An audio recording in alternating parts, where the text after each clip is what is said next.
नमस्कार। एक ऐसा किला जिसकी गुत्थी आज तक वैज्ञानिक भी सुलझा नहीं पाए हैं।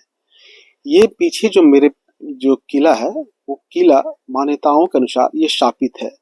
राजा जगतपाल ये जो किला है वो दिख रहा है, ये अब पूरी तरह से खंडहर बन चुका है। इस मिथक को कोई सुलझा नहीं पाए हैं। लोगों का ये कहना है कि ये किला जो है वो शाप मिला है। इस किला का रांची से लगभग 20 किलोमीटर दूर जो पिठोरिया गांव है, यह जगतपाल का किला लगभग 200 वर्ष पुराना है। वज्रपात होने के कारण यह किला लगभग अब खंडहर के रूप में बदल चुका है। यहाँ के लोग बताते हैं कि जो साइंस और टेक्नोलॉजी के जमाने में इस पर विश्वास तो होता नहीं, लेकिन ऐसा मानना है कि यहाँ निरंतर हर साल यहाँ वज्रपात होता है।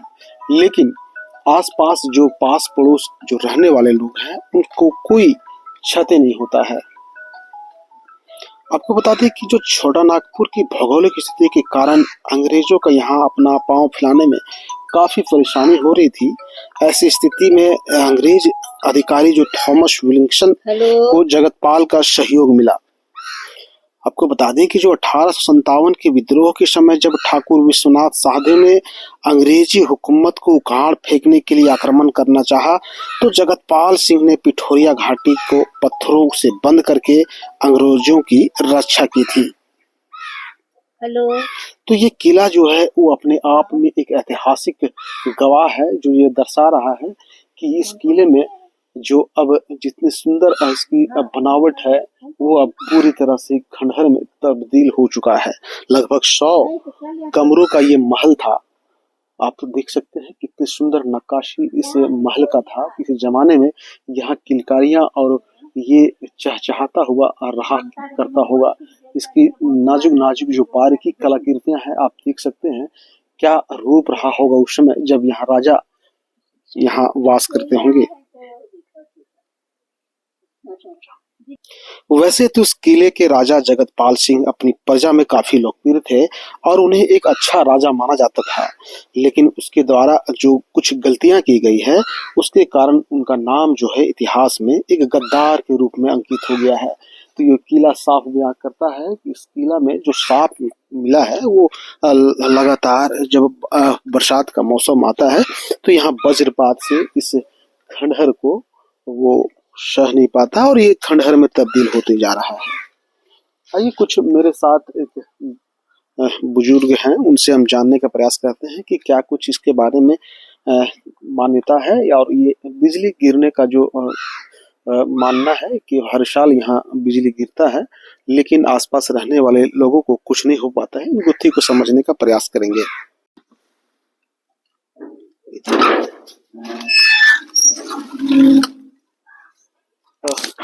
इस किला में जो शापित किला है, हम अंदर जाने का प्रयास करते हैं क्या कुछ है। आप देख सकते हैं ये किला जो है, ऐसा मान्यता है कि इस किले में एक ऐसा श्राप मिला है जो जब तक ये पूरी तरीके से ध्वस्त नहीं हो जाता है तब तक इस पे बिजली गिरते रह गया। देखिए मेरे बगल में एक कुआं भी देख सकते हैं। ये गोलाकार नहीं कह सकते हैं, ये कुआं जो है वो लगभग स्क्वायर के रूप में, षटकोण के रूप में ये कुआं है।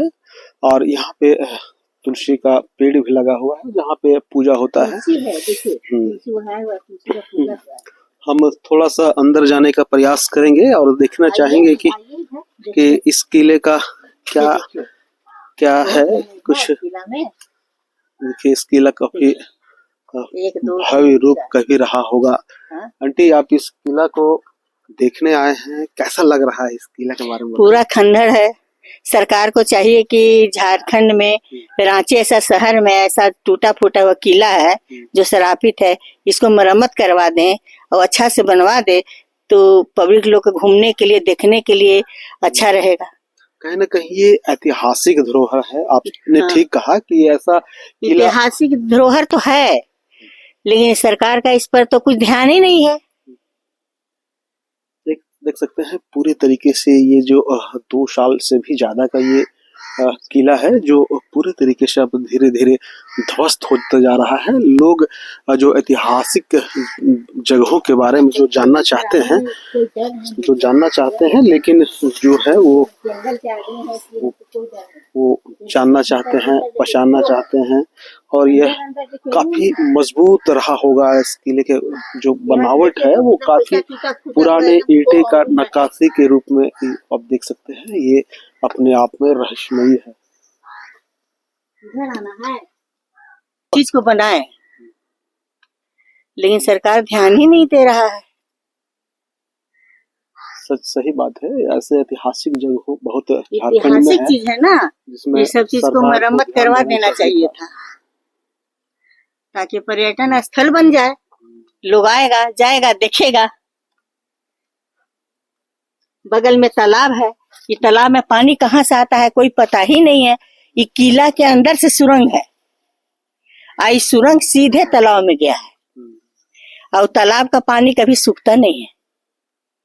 तो कहीं न कहीं उस युग सत्य युग कहा जाए, जो जिस प्रकार से राजा ने जो सोच से बनाया था वो आज भी मतलब हम लोग देख पाते हैं, लेकिन उसकी जो गुत्थी है उसको हम समझ नहीं पाते हैं। हाँ, क्या सोच रहा होगा उसमें, जिसमें आप जैसे कह रहे हैं कि इस किला से सुरंग है और वो सुरंग जो है सीधा उस तालाब में निकलता होगा, तो क्या व्यवस्था बना होगा? क्या अंदर अंदर सुरंग है और सुरंग में पानी कहाँ से आता है किसी को आज तक पता नहीं है। और पानी कभी सूखता ही नहीं है। कितना हो गर्मी पड़ जाएगा ना तो पानी सूखता नहीं है और पानी बहुत मीठा है। चलिए, तो हम भी समझने का प्रयास करेंगे कि इसके पीछे का जो कहानी है वो क्या है। सचमुच यहाँ बिजली गिरता है और हम आगे आपको दूसरे तरफ ले चलेंगे। उस किला के जो दूसरे साइड में जो तालाब है, हम उसका भी आपको दृश्य दिखाते हैं। बताने ही नहीं चाह रहा, दिखाने ही नहीं चाह रहा। तो इस शापित किला को हमने देखने का प्रयास किया और दूसरे तरफ हम जहाँ जाते हैं और देखते हैं इस किले के पीछे का क्या कहानी है। वो जो सुरंग जो बना हुआ है वो कहाँ निकलता है, हम उस तालाब की तरफ अब लेके चलते हैं। उस किले से जुड़ा एक और कहानी है, एक और रहस्य है। ये तालाब ऐसा लोग कहते हैं कि जब रानी यहाँ अपने महल से नहाने निकलती थी और पूजा करने निकलती थी तो महल के बीचों बीच एक सुरंग रहा करता था। उस सुरंग से वो सीधा तालाब में सुरंग के जरिए आती थी और नहाती थी। और ये आप मेरे सामने देख सकते हैं, ये बरगद अब बढ़ गया। उस एक छोटा सा मंदिर मठ रहा करता था जहाँ रानी पूजा करके फिर वापस उसी सुरंग के थ्रू अपने महल में जाया करती थी। तो कुछ लोग यहाँ पे हैं जो जिनको थोड़ा सा जो हम जानने का प्रयास करेंगे इस तालाब का क्या राज है। एक स्थानीय मेरे साथ है, इस तालाब से जुड़ी कहानी जो है आप लोग इस बारे में यहाँ के लोग हैं, आपको काफी पता जानकारी होगा। क्या है इस तालाब का? सच्चाई युग का तालाब है सर, समझे ना। यहाँ परगना जो है वहाँ से उसका वाइफ निकलती थी और आके नहा धो के पूजा करके ऐसी महल लौटती थी। बहुत सतयुग का तालाब है, आज का नहीं है। 100-200 बरस भी हो चुका है इसका। सच्चाई समय का है, अंग्रेज समय का, समझे ना। तो ये तालाब जो है काफी ऐतिहासिक है। यहाँ एक मठ है, इस मठ के बारे में क्या है? मतलब रानी यहाँ आकर के पूजा करती, यहीं आके पूजा करती थी। अच्छा, यहाँ से पूजा करने के बाद वो वापस वहाँ घर है उधर लौट जाती थी। तो ये अपने आप में एक इतिहास है इस तालाब का, जो लोग यहाँ स्थानीय लोग कहते हैं कि ऐसा राजा के जमाने में हुआ करता था जब महल से रानी सुरंग से आती थी और इसी तालाब में नहा करके ताकि मतलब कोई उनको देख ना पाए, इसलिए वो सुरंग का रास्ता अपनाती थी और यहाँ आ करके पूजा करके इस मठ में पूजा करके फिर वापस महल में जाया करती थी। महल के हम पिछले दरवाजे की तरफ है, आप देख सकते हैं ये पिछला हिस्सा है दरवाजे से।